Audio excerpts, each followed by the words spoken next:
یا رب صل بسم اللہ الرحمن الرحیم نحمدہ ونصلی علی رسول الکریم۔ سورہ شعراء کا آخری یعنی 11واں رکوع اور 19ویں پارے کا 15واں رکوع آج میں شروع کروں گا۔ لمبا رکوع ہے، حسب معمول اس کا مختصر لفظی ترجمہ مختصر گرامر کے ساتھ پھر انشاءاللہ اس کی تفسیر پیش ہوگی۔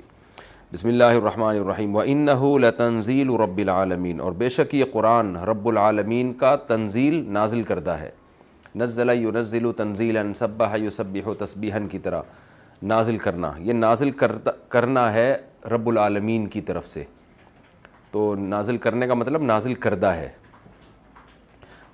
مصدر جو ہے نا وہ مفعول کے معنی میں بھی استعمال ہوتا ہے عربی میں، مصدر ہوگا لیکن اس میں مفعول کا معنی ہوگا۔ ہم اردو میں بھی کرتے ہیں کہ یہ تو اس کا کرنا ہے، کیا مطلب اس نے جو کیا ہے وہ ہے آپ کے سامنے جو کیا ہوا کام۔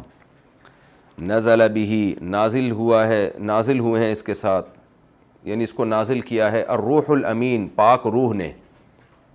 روح جبریل علیہ السلام کو کہتے ہیں، اس کی وجہ میں بتا چکا ہوں انا انزلناہ فی لیلۃ القدر کی تفسیر میں۔ الروح کیونکہ جبریل سے زندگی ملتی ہے روحانی، کیونکہ وہی لے کر آئے ہیں نا، اس سے روحانی زندگی ملی ہے انسانیت کو، اس لیے ان کو روح کہا جاتا ہے۔ الامین، امانت دار۔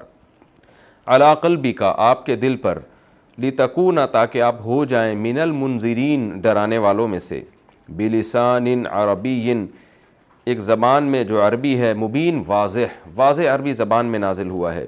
وَإِنَّهُ، اور بے شک یہ قرآن، لفی زبور الاولین، پچھلے صحیفوں میں بھی ہے۔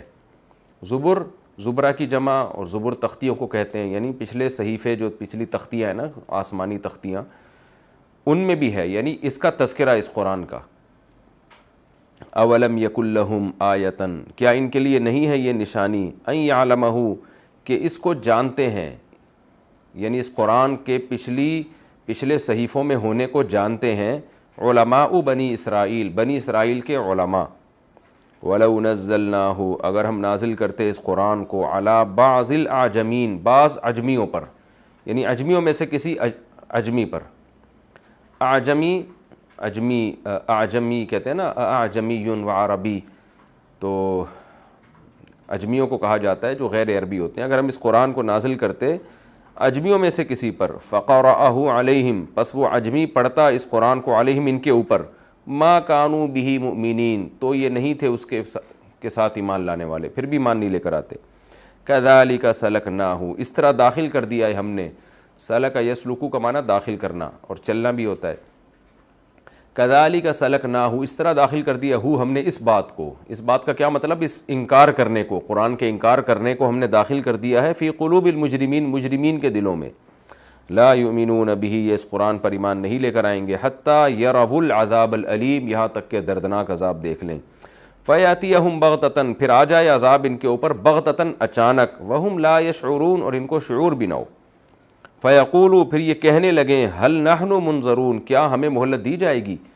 انظر ینظر انظارا کا معنی مہلت دینا، منظر جس کو مہلت دی جائے، منظرون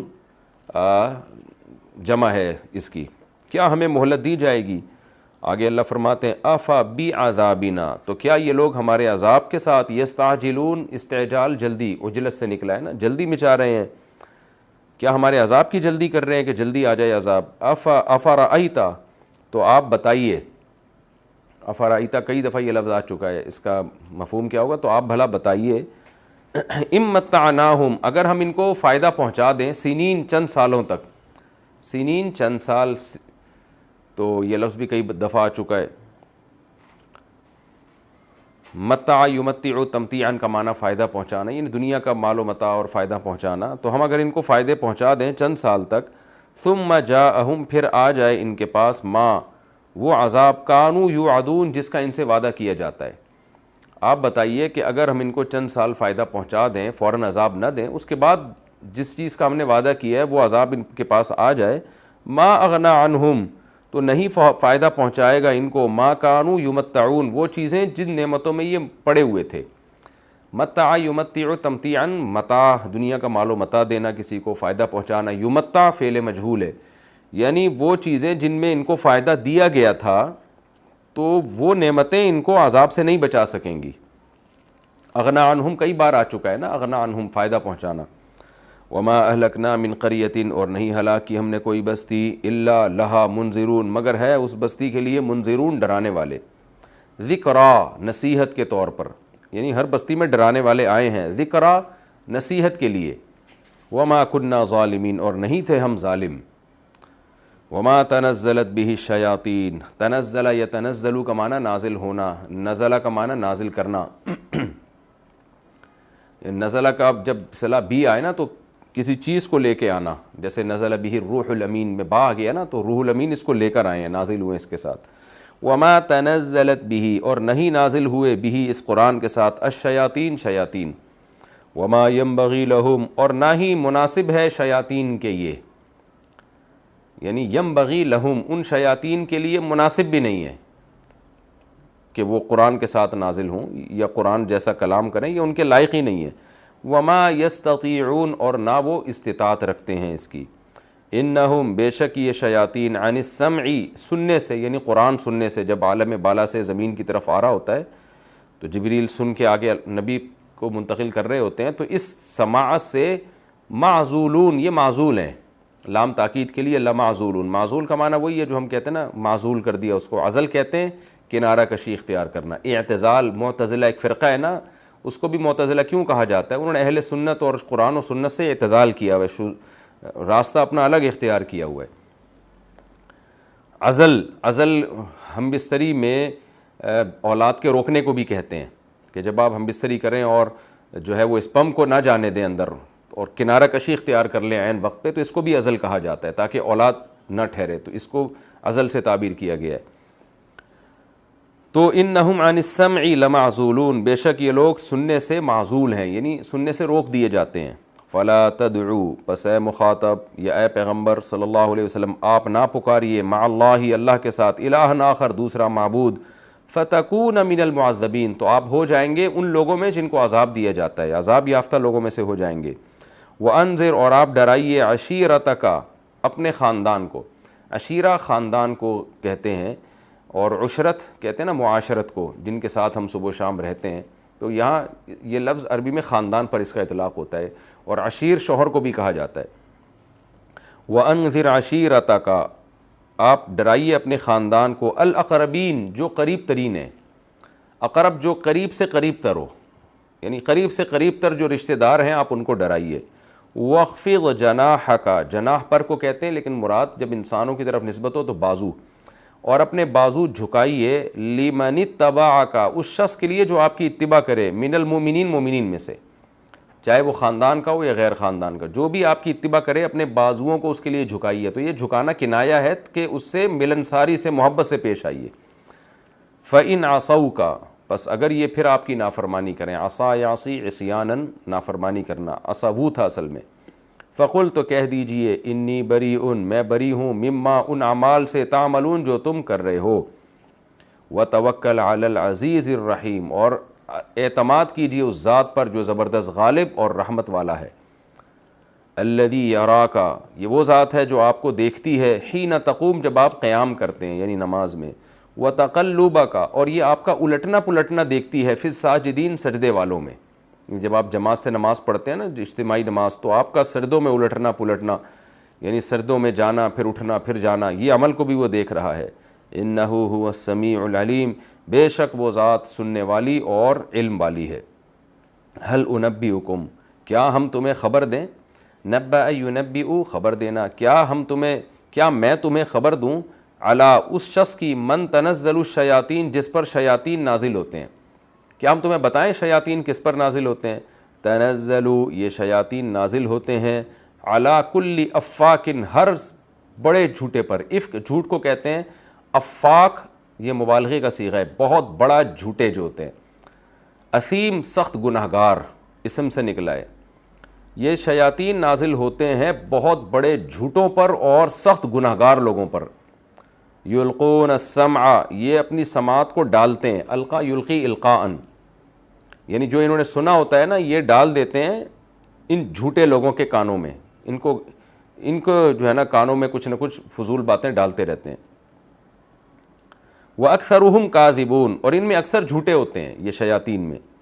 وَالشُّعَرَاءُ، اور جو شعراء ہیں یعنی شاعر کے جمع شعراء، یتبعہم الغاوون، گمراہ لوگ ان کی اتباع کرتے ہیں، ان کو فالو کرتے ہیں، یعنی ان کی چیزوں میں دلچسپی لیتے ہیں. غاوون کئی بار یہ لفظ آ چکا ہے، ان کو فالو کرنے والے بھی گمراہ ہوتے ہیں. الم تر انہم، اے مخاطب کیا تو نے دیکھا نہیں، انہم فی کل وادن، کہ یہ لوگ ہر وادی میں، یہیمون حیران سرگردان گھومتے ہیں. وانہم یقولون، اور یہ شاعر لوگ کہتے ہیں وہ بات، ما لا یفعلون، جو یہ کرتے نہیں ہیں. الا الذین آمنوا وعملوا الصالحات، ہاں وہ شاعر جو ایمان لائے اور نیک اعمال کیے. وذکروا اللہ کثیرا، اور انہوں نے اللہ کا بہت کثرت سے ذکر کیا. وانتصروا من بعد ما ظلموا، اور انتقام لیا اس بات کے بعد کہ ان پر ظلم کیا گیا تھا، تو شاعری میں اس ظلم کا انتقام لیا، تو وہ مستثنی اس سے. آگے اللہ فرماتے ہیں وَسَيَعْلَمُ الَّذِينَ ظَلَمُوا، اور عنقریب جو ظالم لوگ ہیں وہ پہچان لیں گے، اَيَّ مُنْقَلَب، کہ کون سے لوٹنے کی جگہ ہے، ینقلبون، جس میں یہ لوٹ کے جاتے ہیں، یعنی بری جگہ پہ جاتے ہیں یا اچھی جگہ پہ جاتے ہیں، عنقریب ان کو پتہ چل جائے گا. لفظی ترجمہ ہو گیا الحمدللہ. اب ہم اس کی تفسیر کی طرف چلتے ہیں. سورہ شعراء کا آخری رکوع. آپ کو معلوم ہے اس رکوع میں اللہ تعالیٰ نے بہت سارے پیغمبروں کے واقعات بیان کیے، اور سب جتنے بھی واقعات تھے ان کے آخر میں کہا اللہ نے کیا فرمایا کہ ان ربک لہو العزیز الرحیم، بے شک تیرا رب زبردست غالب اور رحمت والا ہے.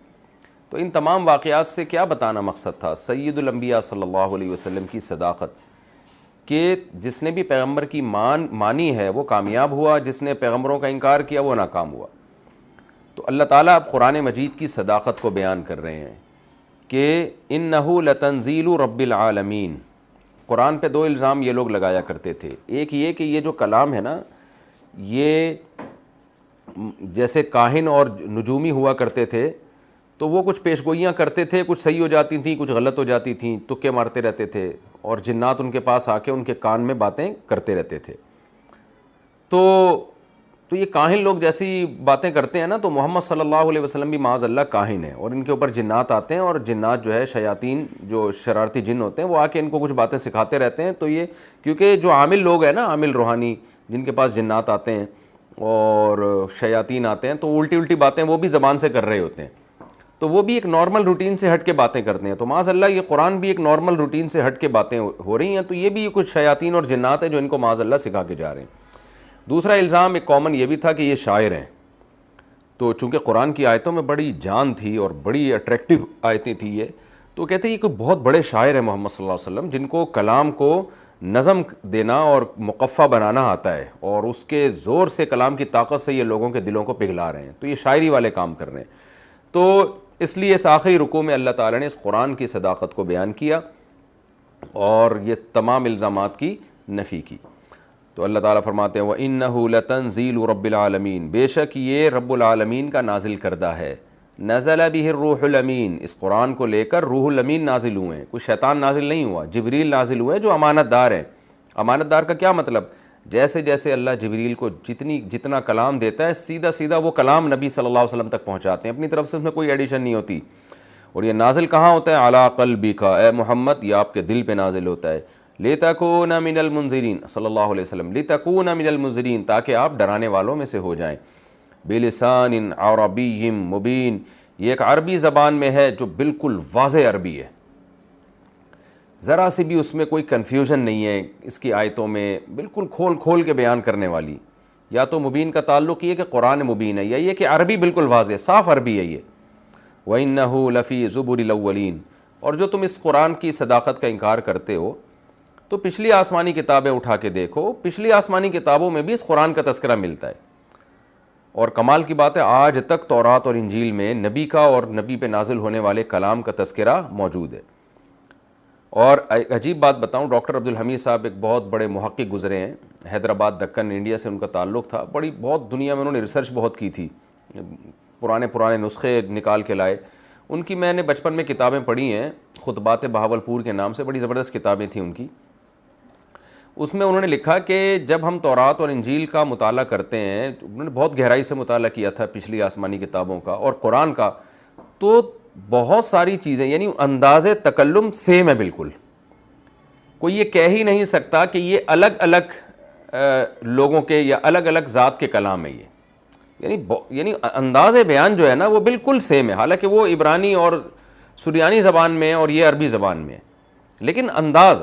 تو وہ کہتے تھے کہ یہ خود اگر کوئی تحقیق کی نظر سے دیکھے گا اور تعصب کا چشمہ اتار کے دیکھے گا تو وہ یہ فیصلہ کرنے پر مجبور ہو جائے گا کہ یہ کیسے ممکن ہے کہ تورات اور انجیل ایک الگ شخص نے لکھی ہو جو کسی اور کنٹری میں پیدا ہوئے صدیوں پہلے، اور ایک امی نے معاذ اللہ ایک کلام کہا ہو جو عرب میں تھے، اور تینوں کے کلام سیم ہیں، تورات بھی، انجیل بھی اور قرآن بھی۔ آج بھی آپ تورات پڑھ کے دیکھیں نا تو انداز تکلم آپ کو وہی لگے گا جو قرآن کا ہے، یعنی اس سے پتہ چلتا ہے آسمانی کتابوں کا انداز تکلم ایک جیسا ہوتا ہے۔ یہ خود قرآن کی صداقت کی دلیل ہے۔ اس کی ہمیں ایک اور مثال ملتی ہے کہ نجاشی کے سامنے جب حضرت جعفر طیار نے سورہ مریم کی تلاوت کی نا تو نجاشی رونے لگا، اور اس نے کہا کہ یہ کلام جو تم پڑھ رہے ہو اور جو حضرت عیسیٰ پہ انجیل نازل ہوئی ہے یہ ایک ہی چراغ سے نکلے ہوئے دو نور ہیں، تو یہ ایک ہی جیسا لگ رہا ہے ہمیں کلام۔ تو کیونکہ اللہ کا کلام ہے نا، اگر انسانوں کا ہوتا تو ہر انسان کی تحریر کا انداز دوسرے سے بالکل مختلف ہوتا ہے۔ تو اس لیے اللہ فرماتے ہیں یہ دلیل کے طور پر وَإِنَّهُ لَفِي زُبُرِ الْأَوَّلِينَ، بھائی پچھلے صحیفوں میں بھی اس کا تذکرہ ملتا ہے، اور اس کی دلیل کیا ہے؟ تم نہیں دیکھ سکتے پچھلے صحیفوں میں تو بنی اسرائیل کے علماء سے پوچھو۔ اس لیے اللہ نے آگے تذکرہ کیا اَوَلَمْ يَكُنْ لَهُمْ آیَةً، کیا ان مشرکین مکہ کے لیے اس میں بڑی نشانی نہیں ہے أَن يَعْلَمَهُ عُلَمَاءُ بنی اسرائیل، کہ اس بات کو بنی اسرائیل کے علماء جانتے ہیں۔ علماء سے پوچھو، وہ تمہیں نجی محفلوں میں بتائیں گے، تورات کھول کھول کے، انجیل کھول کھول کے، کہ ہم پیغمبر کا انتظار کر رہے ہیں اور ایک پیغمبر آئے گا اور اس پر اس طرح کا کلام نازل ہوگا۔ تو یہ عرب جو بنی اسرائیل کے علماء تھے، بعض نے تو اسلام قبول کر لیا کھلے عام، اور بعض کھلے عام تو نہیں کرتے تھے لیکن نجی محفلوں میں اس کا تذکرہ وہ کرتے تھے۔ تو تحقیق جب ہوتی ہے تو آپ نجی محفلوں میں جا کے آپ ان سے پوچھ سکتے ہیں کہ بھئی بتاؤ ایسا تذکرہ ہے یا نہیں، تو اوپنلی وہ نہیں بتائیں گے، لیکن جب آپ پرسنلی آپ ان سے الگ سے ملیں گے تو وہ اس کا اقرار کریں گے۔ تو اللہ نے کہا کہ آپ جا کے دیکھو، آپ ان سے پوچھو۔ وَلَوْ نَزَّلْنَاهُ عَلَى بَعْضِ الْأَعْجَمِينَ، اور آج یہ دلیل ایسے ہو سکتی ہے کہ آج جو ان کے اسکالرز ہیں جو تورات اور انجیل پڑھنا جانتے ہیں یا آج سمجھتے ہیں وہ خود پڑھیں، اور جو نہیں پڑھتے یا ان کے پاس ٹائم نہیں ہے تو آج ان کے اسکالر سے پوچھیں کہ آپ بتائیے کہ یہ آیتیں جن میں، جیسے ڈاکٹر ذاکر نائک نے ان تورات اور انجیل کی ان آیتوں کو ہائی لائٹ کیا ہے، تو آپ ان کے پادریوں سے پوچھ سکتے کہ اس کا مطلب کیا ہے پھر ان آیتوں کا۔ اس میں جس شخصیت کی اور جس کلام کی گواہی دی جا رہی ہے کہ وہ کلام آئے گا اور وہ شخصیت آئے گی نبی بن کر، تو اگر پیغمبر مراد نہیں ہے تو پھر کون مراد ہے؟ آپ بتاؤ اس کے بارے میں۔ تو اس طرح سے تحقیق ہو سکتی ہے۔ آگے اللہ فرماتے ہیں کہ یہ بہت بڑی حجت ہے کہ پچھلی آسمانی کتابوں میں اس قرآن کا تذکرہ ہے۔ پھر نبی کو ظاہر غم ہوتا تھا کہ اتنی بڑی دلیل کے بعد بھی یہ مانتے کیوں نہیں ہیں، تو اللہ نے بتایا کہ بڑے ہٹ دھرم لوگ ہیں، ہم بہت بڑا معجزہ بھی دکھا دیں تو یہ نہیں مانتے۔ وہ معجزہ کیا ہے کہ ہم نے اس قرآن کو آپ پر نازل کیا، ہم اگر کسی اجمی پہ نازل کرتے اور وہ قرآن پڑھ پڑھ کے سناتا تو فوراً یقین آ جانا چاہیے تھا کہ بھئی اس کی تو زبان ہی عربی نہیں ہے اور یہ عربی میں قرآن پڑھ رہا ہے، لیکن یہ اتنے ڈھیٹ ہیں، اتنے ضدی ہیں کہ پھر بھی ایمان نہ لے کر آتے۔ یعنی پھر تو بہت بڑی حجت ہو جاتی نا کہ اجمی پہ نازل ہوا جس کو عربی آتی نہیں ہے اور وہ ایسا بلیغ کلام اپنی زبان سے کہہ رہا ہے، تو پھر بھی انہوں نے ایمان نہیں لے کر آنا تھا۔ وجہ کیا ہے کہ جس نے نہیں لانا ہوتا اس کے سامنے دلائل کے انبار لگا دیں، ضد اور ہر دھرمی کا کوئی علاج ہوتا نہیں ہے۔ وَلَوْ نَزَّلْنَاهُ عَلَى بَعْضِ الْأَعْجَمِينَ، اگر ہم بعض اجمیوں پہ اس قرآن کو نازل کرتے، فَقَرَأَهُ عَلَيْهِمْ، وہ اجمی ان پر قرآن پڑھ کے سناتا، مَا كَانُوا بِهِ مُؤْمِنِينَ، پھر بھی اس پر ایمان لانے والے نہیں تھے۔ كَذَلِكَ سَلَكْنَاهُ، اس طرح سے ہم نے اس انکار کو داخل کر دیا ہے، یعنی اس ایمان نہ لانے کو داخل کر دیا ہے مجرمین کے دل میں، یعنی ہم ان کے دلوں پر مہر لگا دی ہے اور اب ان سے ایمان کی توفیق سلب کر لی ہے ہم نے۔ لا یؤمنون بہ، یہ اس پر ایمان نہیں لے کر آئیں گے، حتی یروا العذاب العلیم، جب تک دردناک عذاب نہ دیکھ لیں۔ فیاتیہم بغتۃ، تو یہ عذاب ان کے پاس آ جائے گا اچانک، وہم لا یشعرون، اور ان کو شعور بھی نہیں ہوگا۔ یعنی اس طرح سے عذاب جب تک نہ آ جائے یہ ایمان لانے والے نہیں ہیں، لیکن جب عذاب آئے گا تو کیا کہیں گے؟ فیقولوا، یہ کہیں گے، ہل نحن منظرون، کیا ہمیں مہلت دی جائے گی؟ تو اس وقت تو یہ باتیں کریں گے، کاش ہمیں مہلت مل جائے، ہم ایمان لے آئیں۔ افبعذابنا یستعجلون، تو کیا یہ ہمارے عذاب میں اب جلدی میں چاہ رہے ہیں؟ جب بھی نبی اس طرح کی باتیں کرتے نا کہ جب عذاب آئے گا تو تم ایمان لے آؤ گے، تو فوراً کہتے لے آؤ بھائی عذاب، ابھی لے آؤ۔ تو اس پہ فوراً آیتیں نازل ہوتی کہ اے نبی کیا یہ ہمارے عذاب میں جلدی میں چاہ رہے ہیں؟ تو آپ ان سے کہہ دیجئے افرأیت ان متعناہم سنین، بتائیے اگر ہم ان کو کچھ سالوں کے لیے مہلت دے دیں، دنیاوی مال و متاع دے دیں، جیسے کہ یہ تو کہہ رہے ہیں نا کہ ہمیں فوراً عذاب چاہیے، تو ہم اگر فوراً عذاب نہ بھیجیں اور ہم کچھ دن ان کو اسی طرح ڈھیل دیں اور جینے دے دیں تو ثم جاءہم ما کانوا یوعدون، پھر جس عذاب کا ان سے وعدہ کیا جا رہا ہے وہ کچھ عرصے کے بعد آ جائے تو ما اغنی عنہم ما کانوا یمتعون، تو جن نعمتوں میں یہ مست ہیں یہ نعمتیں ان کو عذاب سے بچا نہیں سکیں گی. یعنی اگر ابھی عذاب نہیں آتا، ڈیلے ہونے سے تمہیں فائدہ کیا ہو رہا ہے؟ ڈیلے ہونے سے ڈیلے ہو کے بھی تو آئے گا نا عذاب، تو اس عذاب میں ابھی جلدی کیوں مچا رہے ہو؟ یہ تو ہماری مرضی ہے کہ ہم فوراً عذاب دیں یا بعد میں عذاب دیں. یعنی اس میں اللہ نے دھمکی دے دی ہے کہ اگر فوراً عذاب نہ آئے نا تو بعد میں بھی آئے گا عذاب. تو جو فوراً عذاب کا اثر ہوگا وہی بعد والے عذاب کا بھی اثر ہوگا. تو اس عذاب نہ آنے کی وجہ سے جو تم نعمتوں میں مست ہو اور اترانے لگے ہو کہ عذاب نہیں آ رہا، یہ اس کی علامت ہے کہ ہم ہمیشہ خوش رہیں گے. تو اللہ کہتے ہیں بعد میں جو چیز ہوتی ہے، جو بعد میں جب عذاب آتا ہے تو وہ بھی ان نعمتوں کو چھین لیتا ہے جن نعمتوں کو آپ سمجھ رہے تھے کہ میں ہمیشہ نعمتوں میں رہوں گا. اس کی مثال ایسے ہے اس آیت کو سمجھانے کے لیے کہ جیسے کوئی شخص ہو نا جو کہہ رہا ہو کہ بھائی میں تو بڑی عیاشی میں ہوں اور بڑی خوشیوں میں ہوں، تو یہ خوشیاں اس کی علامت ہیں کہ مجھ پر عذاب نہیں آئے گا. تو ہم کیا کہیں گے؟ ابے بھائی جب آئے گا نا تو یہ خوشیاں دھری کی دھری رہ جائیں گی، تو ان خوشیوں میں اترانے کی ضرورت نہیں ہے. تو قرآن نے ان کے اترانے کا علاج کیا ہے کہ وہ کہتے تھے عذاب نہیں آ رہا، اللہ سے کہو کہ لانا ہے تو ابھی لے کر آئے، نہیں آ رہا، نہیں آنا اس کی علامت ہے کہ کوئی عذاب وذاب نہیں ہے اور ہم انہی عیش و عشرت میں رہیں گے. تو اللہ نے کہا ابھی نہیں آ رہا، بعد میں تو آئے گا نا، تو بعد میں آ کے بھی وہی ہوگا جو ابھی آنے سے ہوگا عذاب. لہذا جلدی نہ مچاؤ عذاب میں، بلکہ اس مہلت سے فائدہ اٹھاؤ، توبہ کرو، استغفار کرو. وما اہلکنا من قریۃ الا لہا منذرون. آگے اللہ فرماتے ہیں ہم نے کسی بستی کو ہلاک نہیں کیا مگر اس میں ڈرانے والوں کو بھیجا ہے ہم نے. تو ابھی محمد صلی اللہ علیہ وسلم بھی ڈرانے والے ہیں، تو پہلے ان کو اچھی طرح ڈرانے دو، حجت تمام کرنے دو. جب حجت تمام ہوگی پھر ہم عذاب بھی بھیج دیں گے. تو ہر بستی کا ہمارا یہی اصول ہے کہ بستیوں کے مطالبے پہ عذاب نہیں آتے، بلکہ پیغمبر حجت کو پہلے تمام کر لیتے ہیں. اور آج اب بھی تم پہ حجت تمام ہوگی، تمہیں مہلت ملے گی، اس کے بعد جب اللہ چاہے گا عذاب آئے گا. وما کننا ظالمین، فرمائے ذکرہ، نصیحت کے لیے ہم پیغمبروں کو بھیجتے ہیں. وما کننا ظالمین، اور ہم ظالم نہیں ہیں. ظالم نہ ہونے کا مطلب کیا ہے کہ پیغمبروں کو بھیجے بغیر، حجت تمام کیے بغیر بستیوں کو ہلاک کر دیں، ہم ایسا نہیں کرتے، پہلے ہم حجت کو تمام کرتے ہیں. وما تنزلت بھی الشیاطین، یہ تو بیچ میں قرآن کی صداقت کا بیان ہو رہا تھا، اس کے بیچ میں ان کی ایک ہٹ دھرمی کا تذکرہ ہو گیا. اب اللہ دوبارہ اصل مضمون کی طرف آتے ہیں کہ یہ جو ہے، یہ جو قرآن ہے جس کے بارے میں یہ کہتے ہیں کہ شیاطین نے نازل کیا، یہ شاعر کا کلام ہے، معاذ اللہ، تو یہ شاعر کا کلام نہیں ہے بلکہ اس کو جبریل امین لے کے نازل ہوئے ہیں. اب اللہ کہہ رہا ہے وما تنزلت بھی الشیاطین، اسی مضمون کی طرف اللہ تعالیٰ لوٹتے ہیں کہ شیاطین اس کلام کے ساتھ نازل نہیں ہوئے. وما ینبغی لہم، اور شیاطین کے تو مناسب ہی نہیں ہے ایسا کلام. کیا مطلب اس آیت کا؟ کہ جو جنات اور شیاطین ہوتے ہیں نا، جو جن لوگوں پر آتے ہیں، وہ اس طرح کی باتیں کرتے ہی نہیں ہیں. اتنے اچھی باتیں کہ نماز پڑھو، ماں باپ کی اطاعت کرو، رشتہ داری جوڑو، شراب سے بچو، وراثت کے حکام، نکاح طلاق کے حکام، اللہ کی توحید. کبھی دنیا میں کسی عامل کو دیکھا اتنی اچھی باتیں کرتے ہوئے جس پر جنات آئے ہوئے ہوں؟ دنیا میں کسی جادوگر کو دیکھا جس پہ جنات آئے ہوئے ہوں، یا کاہن اور نجومی جو ننگ دھڑنگ بیٹھے ہوئے ہوتے ہیں؟ تو جنات تو اوٹ پٹانگ باتیں کرتے ہیں. میں نے خود بھی دیکھا ہے جنات کو، جب کسی پہ جن آیا ہوا ہو نا تو بہت ہی اوٹ پٹانگ قسم کی باتیں کر رہے ہوتے ہیں جو بالکل فہم سے بالاتر ہوتی ہیں. کبھی سیدھی بات کرتے ہی نہیں اور ایک بات پہ ٹکتے ہی نہیں ہیں. تو اللہ مشرکین مکہ سے کہہ رہے ہیں تم نے نجومی اور کاہن دیکھے ہیں اور جنات جو ان کی زبانوں پہ آ کے کلام کر رہے ہوتے ہیں، تو کیا وہ اس طرح کا کلام ہوتا ہے؟ تو وما ینبغی لہم، جنات کے لائق ہی نہیں ہے، مناسب ہی نہیں ہے کہ یہ قرآن جو ہے یہ جنات کے لائق ہی نہیں ہے کہ جنات اس طرح کی باتیں اپنی زبان سے کاہنوں کے ساتھ جا کے کریں. وما، جنات میں جو شیاطین ہیں ان کی بات ہو رہی ہے. وما یستطیعون، اور نہ جنات میں اس کی استطاعت ہے. استطاعت کا مطلب کیا ہے کہ یہ اوپر جا بھی نہیں سکتے کہ اللہ کے کلام کو اچک کے لے آئیں اور نبی پہ نازل کرنا شروع کر دیں. کہ اللہ تعالیٰ نے اوپر اس کی حفاظت کا انتظام کیا ہے کہ براہ راست جبریل تک پہنچے اور جبریل سے پھر ڈائریکٹ رسول اللہ صلی اللہ علیہ وسلم تک پہنچے. انہم عن السمع لمعزولون، وہ جنات تو اس کلام کو سننے سے معزول ہیں. یعنی جو عالم بالا میں جب یہ کلام نازل ہوتا ہے جبریل اور جبریل کے ذریعے نبی پر، تو جنات کو اس سے دور کیا جاتا ہے. بس جب یہ بات ثابت ہو گئی کہ یہ شیاطین کا کلام نہیں ہے، روح الامین نے نازل کیا ہے، تو اس کلام کا اصل مقصد ہے ایک خدا کی عبادت، ایک خدا کی توحید.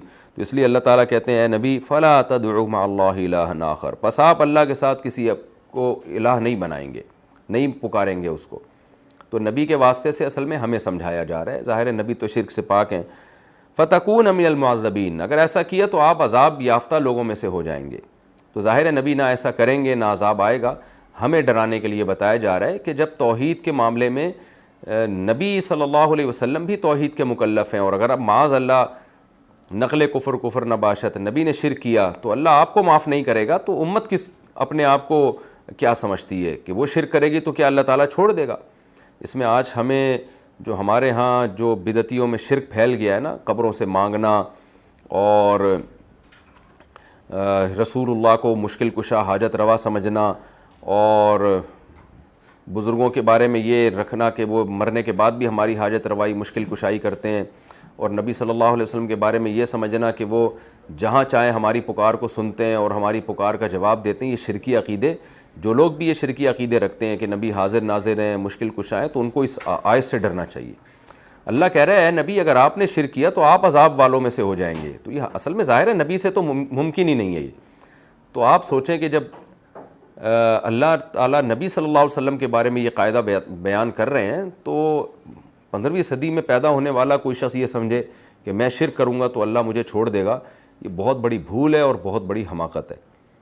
آگے اللہ تعالیٰ فرماتے ہیں وَأَنذِرْ عَشِيرَتَكَ الْأَقْرَبِينَ، اور اے نبی آپ اپنے قریب ترین رشتہ داروں کو ڈرائیے. اس آیت کے نازل ہونے کے بعد آپ صلی اللہ علیہ وسلم نے اپنے تمام قریب ترین رشتہ داروں کو جمع کیا اور ان کو توحید کی، کیونکہ یہ مکہ میں نازل ہونے والی صورت ہے اور وہیں یہ آیتیں نازل ہوئیں، ابتدائی اسلام والی آیتیں ہیں یہ. تو آپ نے اپنے رشتہ داروں کو الگ سے جمع کر کے ان کو دعوت اور تبلیغ کا آپ نے کام کیا وہاں پہ.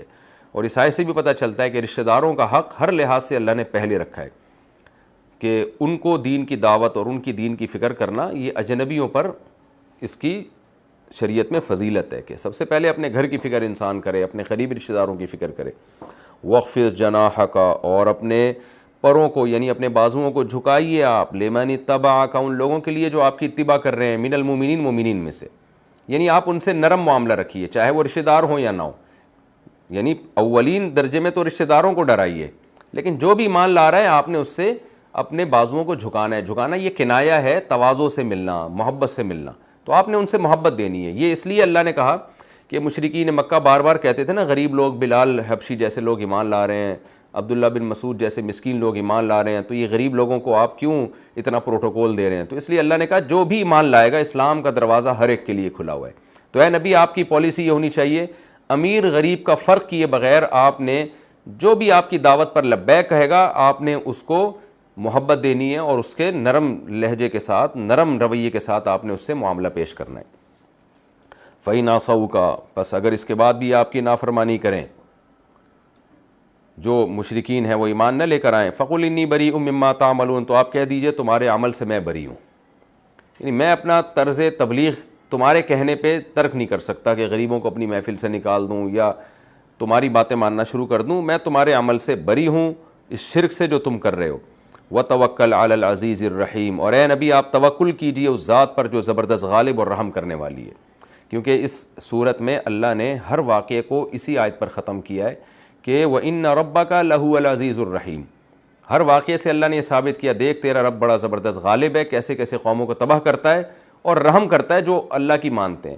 تو اے نبی آپ اسی رب پر توکل کیجئے جو زبردست غالب ہے، جو چاہے کر سکتا ہے اور آپ پر رحم بھی کرے گا. وہ آپ اگر اس پر توکل کریں گے تو ان کے شر کو سے آپ متاثر نہ ہو، بلکہ اللہ کی ذات پر توکل کر کے دعوت اور تبلیغ کا کام جاری رکھیں. اور وہ اللہ کا علم بھی کامل ہے اور وہ آپ کی نیکیوں کو بھی دیکھ رہا ہے کہ آپ اس کے لیے کیا کر رہے ہیں. تو نماز چونکہ سب سے بڑی نیکی ہے اس لیے اللہ نے اس کا تذکرہ کیا. یہ نبی کی تسلی کے لیے الذی یراک حین تقوم، وہ آپ کو دیکھتا ہے جب آپ کھڑے ہوتے ہیں نماز کے لیے. وتقلبک فی الساجدین، اور سجدہ کرنے والوں میں جب آپ الٹ پلٹ کر رہے ہوتے ہیں تو وہ اس عمل کو بھی دیکھ رہا ہوتا ہے. کتنی بڑی فضیلت ہے نماز کی اور جماعت کی نماز اور نمازیوں کی. ہم جب نماز پڑھ رہے ہوتے ہیں سجدے میں، تراویح میں خاص طور پر یہ منظر دیکھنے کو ملتا ہے کیونکہ الٹنا پلٹنا بار بار سجدہ، تو یہ تراویح کی نمازوں میں بہت ہوتا ہے. تو بار بار سجدے میں جانا، اٹھنا، پھر سجدہ کرنا. تو اللہ کہتے ہیں میں اس عمل سے غافل نہیں ہوں، میں تمہارا یہ عمل دیکھ رہا ہوں. انہ هو السمیع العلیم، کیونکہ وہ سننے والا بھی، العلیم جاننے والا بھی ہے. آگے ان کا جو یہ اشکال تھا نا کہ نبی پر شیاطین معاذ اللہ نازل ہوتے ہیں، تو اللہ نے ایک جواب تو یہ دے دیا کہ بھئی شیاطین تو ایسا کلام کر ہی نہیں سکتے. آگے ایک اور اللہ جواب دے رہے ہیں کہ هل انبئکم علی من تنزل الشیاطین، خود نبی کی شخصیت کو دیکھو. یعنی تم یہ کہہ رہے ہو یہ قرآن شیطان لے کر آ رہا ہے، معاذ اللہ شیطان کا کلام ہے، تو یہ کلام شیطان سے میچ ہی نہیں کرتا. ایک بات تو یہ، پھر جس شخصیت کی زبان سے یہ کلام نکل رہا ہے تو تمہارا یہ دعویٰ ہے کہ شخصیت پر شیطان آ رہے ہیں، تو یہ شخصیت بھی ایسی شخصیت ہے کہ ایسے لوگوں پہ شیطان آتے نہیں ہیں. تو آؤ ہم تمہیں بتاتے ہیں، هل انبئکم علی من تنزل الشیاطین، کیا ہم تمہیں بتائیں کہ کن لوگوں پر شیطان آتے ہیں. یعنی اب تک جو تم نجومی اور کاہنوں کو دیکھ رہے ہو جن پر جنات آتے ہیں، تو وہ کون لوگ ہیں؟ تنزل علی کل افاک نثیم، یہ پرلے درجے کے جھوٹے اور گنہگار لوگ ہیں جن پر جنات آتے ہیں. آج کے عاملوں پر یہ آیت پوری صادق آ رہی ہے، وہ بھی پھینکو ہوتے ہیں ایک نمبر کے، بکواس کرتے رہتے ہیں، جھوٹ بولتے رہتے ہیں، فلاں نے فلاں پر یہ کر دیا. تو جنات نے ان لوگوں کو قابو میں کیا ہوا ہوتا ہے اور اول فل بکوارے ہوتے ہیں جنات ان کی زبان سے. تو یہ جتنے نجومی اور کاہن لوگ ہیں نا، یہ بہت بڑے کذاب اور جھوٹے ہوتے ہیں اور تکلف کر کے زبانوں کو گھما کے باتیں کرتے ہیں. یہ ہمارا تو مشاہدہ ہے، اور ظاہر ہے مشرکین مکہ کا تو ہم سے بھی زیادہ مشاہدہ ہوگا. تو اللہ نے فرمایا کہ ان کی شخصیت کو، جو نجومی کاہن تمہارے یہاں ہوتے ہیں، ان کو پیغمبر سے میچ کر کے دیکھو. تو پیغمبر کی تو 40 سال کی سیرت تمہارے سامنے، کیسی بے داغ سیرت ہے اور کیسا پیارا کلام آپ کی زبان سے نکلتا ہے اور کیسے بہترین اخلاق ہیں آپ کے. تو ہم تمہیں بتاتے ہیں شیاطین کن پر آتے ہیں. نبی جیسی شخصیت پر نہیں آتے شیاطین، تو جھوٹے اور مکار لوگوں پر آتے ہیں شیاطین. آگے اللہ فرماتے ہیں یلقون السمع، وہ شیاطین کیا کرتے ہیں؟ سماعت کو، جو انہوں نے سنا ہوتا ہے نا عالم بالا میں، جیسے کہ حدیث میں آتا ہے کہ شیاطین جو ہے اوپر جا کے کچھ کلام سنتے تھے اور اس میں کچھ ایک آدھ بات صحیح ہوتی تھی، اس میں 99 جھوٹ ملا کے کاہنوں کو بتاتے تھے. لیکن جب قرآن نازل ہوا تو اللہ نے یہ دروازہ بھی بند کر دیا، تو وہ جو کچھ انہوں نے غلط سلط سنا ہوتا ہے وہ اٹھا کے ڈال دیتے ہیں کاہنوں کے کان میں، اور پھر وہ بھی جھوٹ ہوتا ہے. وہ اکثرہم کاذبون، ان جنات میں اکثر ہوتے بھی جھوٹے ہیں.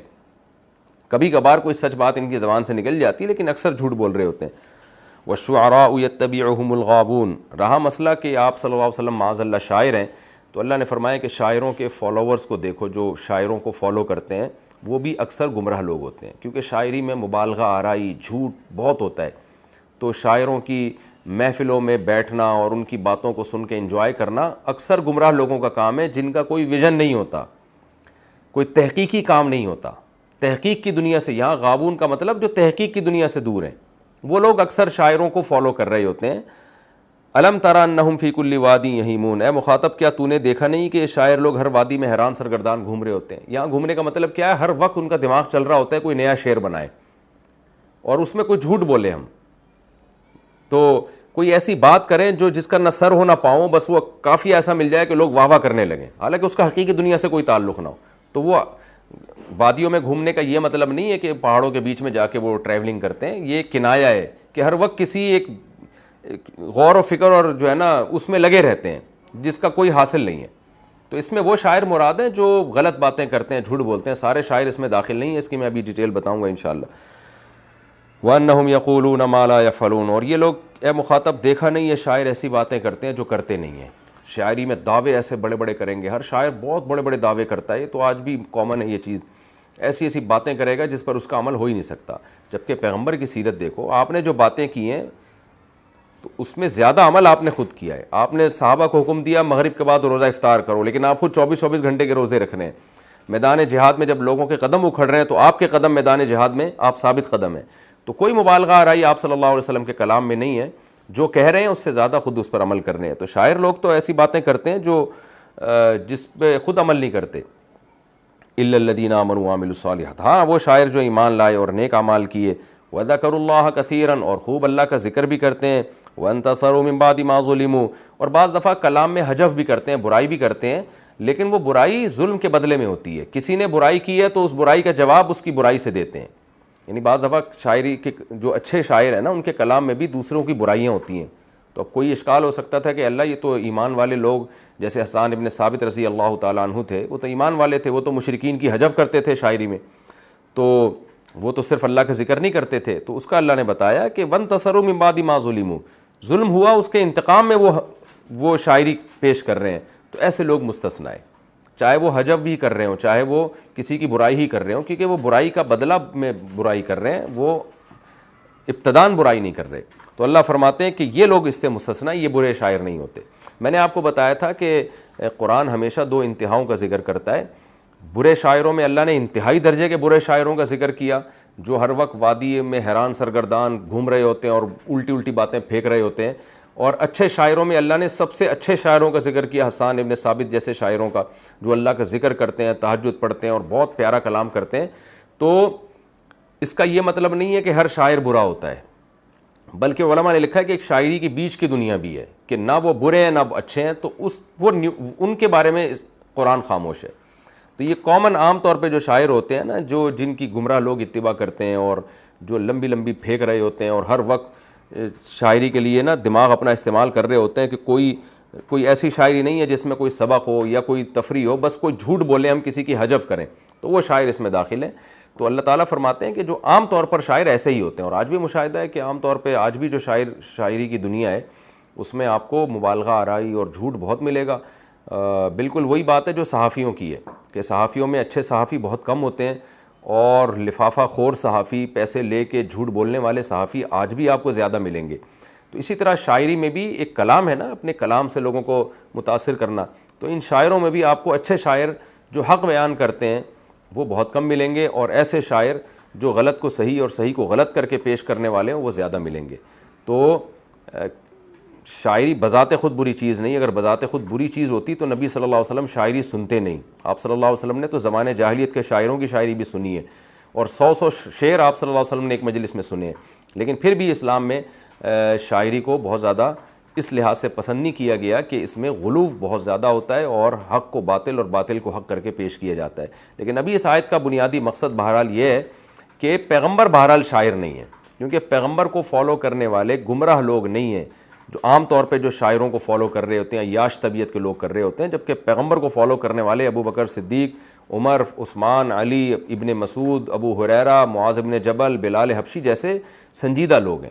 تو یہ آیت بھی علماء نے صحابہ کی فضیلت کے طور پہ بیان کی ہے کہ اللہ تعالیٰ صحابہ کی فضیلت بیان کر رہے ہیں کہ کسی کے اچھے اور برے ہونے کا پتہ بعض دفعہ اس کے فالوورز کو دیکھ کے پتہ چلتا ہے کہ اس کو فالو کس ٹائپ کا طبقہ کر رہا ہے. یہ بالکل ایسے ہی ہے جیسے آج ہم یوٹیوب کی دنیا میں کہتے ہیں نا کہ بعض لوگ کہتے ہیں ہم جب کوئی کلپ ریکارڈ کرواتے ہیں, جیسے فنکار اداکار ٹائپ کے لوگ ہوتے ہیں تو ملینز میں اس کے ویورز ہوتے ہیں, علماء کے ویورز اتنے نہیں ہوتے. تو بھائی آپ اس کو نہ دیکھیں کہ کتنے ملینز ویورز ہیں, اس کو دیکھیں کہ کس ٹائپ کے لوگ آپ کو فالو کر رہے ہیں.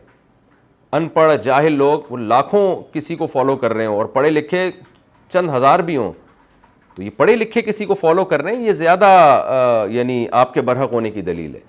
تو کثرت کو نہیں دیکھنا چاہیے, کوالٹی کو دیکھنا چاہیے کہ کس ٹائپ کے لوگ فالو کر رہے ہیں. تو یہاں بھی قرآن کہہ رہے ہیں کہ نبی کو کس ٹائپ کے لوگ فالو کر رہے ہیں. شاعروں کے پاس جو اتنا بڑا مجمع ہوتا ہے وہ کس ٹائپ کے لوگوں کا ہوتا ہے, اور پیغمبر کے پاس جو چھوٹا سا مجمع ہے لیکن وہ کس ٹائپ کے لوگوں کا ہے. تو یہ اس آیت کا حاصل ہے. تو اس سے پتہ چلتا ہے کہ پیغمبر شاعر نہیں ہے. اگر شاعری کر رہے ہوتے نا قرآن کے ذریعے تو بہت بڑا مجمع ہوتا, ہزاروں لوگ واہ واہ کرنے کے لیے بیٹھے ہوئے ہوتے. تو یہ بنیادی مقصد ہے. یہ ہماری صورت. اچھا ایک آیت رہ گئی, وَسَيَعْلَمُ الَّذِينَ ظَلَمُوا. آگے اللہ اس صورت کو اس آیت پہ ختم کر رہے ہیں کہ ہم نے حجت تمام کر دی ہے, لیکن جو ظالم لوگ ہیں ان قریب دیکھ لیں گے اَيَّ مُنْقَلَبٍ, انقلاب الٹنا پلٹنا, منقلب جو لوٹنے کی جگہ ہے, تو کس جگہ یہ لوٹ کر جاتے ہیں, جنت میں یا جہنم میں, کامیابی میں یا ناکامی میں. تو ظالم کو ان قریب پتہ چل جائے گا. ہم نے حجت تمام کر دی ہے کہ نہ تو پیغمبر شاعر ہے اور نہ پیغمبر کاہن ہے کہ جن پر معاذ اللہ شیاطین آتے ہوں. نہ یہ کلام ایسا ہے جو شاعری ہے اور نہ یہ شخصیت شاعروں والی ہے. نہ یہ کلام ایسا ہے جو شیطان کا کلام اور نہ یہ شخصیت ایسی جس پر شیاطین نازل ہوتے ہوں. تو یہ صورت الحمدللہ کمپلیٹ ہو گئی اور وقت بھی ہمارا تقریباً مکمل ہو چکا ہے. سورہ شعراء الحمدللہ مکمل ہو گئی. اگلے ایپیسوڈ میں انشاءاللہ میں سورہ نمل شروع کروں گا. سورہ نمل کا پہلا رکوع اور 16واں رکوع 19ویں پارے کا انشاءاللہ. اس کو ہم اگلے ایپیسوڈ میں اسٹارٹ کریں گے. اللہ تعالیٰ سمجھنے کی, عمل کی توفیق عطا فرمائے. وما علینا الا البلاغ.